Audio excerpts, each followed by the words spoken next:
Баршаңызға қайырлы күн достар. Қош келдіңіздер менің каналыма. Бүгін мен печенье жасаймын. Ол үшін бізге қажет болады сары май. Сары май менде бөлме температурада тұрды. Одан соң қажет болады қант, бір жұмыртқа, разрыхлитель және де ұн. Сары майдың үстіне қантты саламыз. Одан соң жақсылап тұрып араластырамыз. Май менде өте жұмсақ, бөлмелі температурада тұрған май. Құрамы мен толық видеоның описаниясына жазып өтемін. Осындай масса шығады, жұмсақ. Енді оның үстіне ұнымызды саламыз. Арасына разрыхлительді себеміз. Жақсылап тұрып араластырамыз. Барлық ұнды жәймендеп осылай саламыз.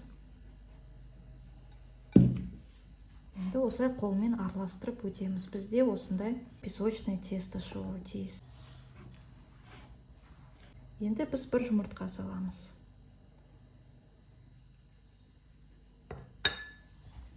Жақсылап тұрып қолмен араластырамыз. Достар, осындай қамыр шығуы тиіс. Қолмен жақсылап тұрып басып шығамыз, қамыр илегендей. Осындай қамыр шығады. Қолға ұстасам жабыспайды.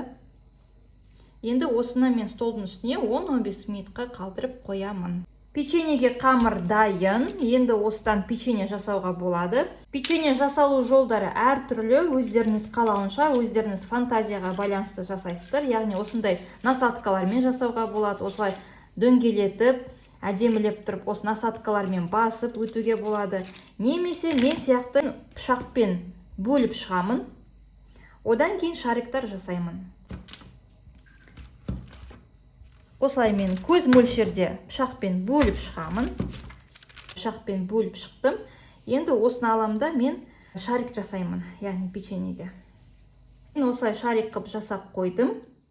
Енді оның үстіне осылай вилкамен басып шығамын.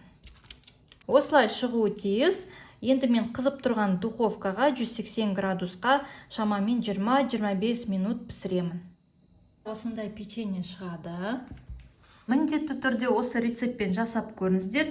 Өте оңай дайындалады. Құрамы үйдегі бар ингредиенттерден тұрады. Арасы осындай болып шығады. Печеньенің арасы осындай.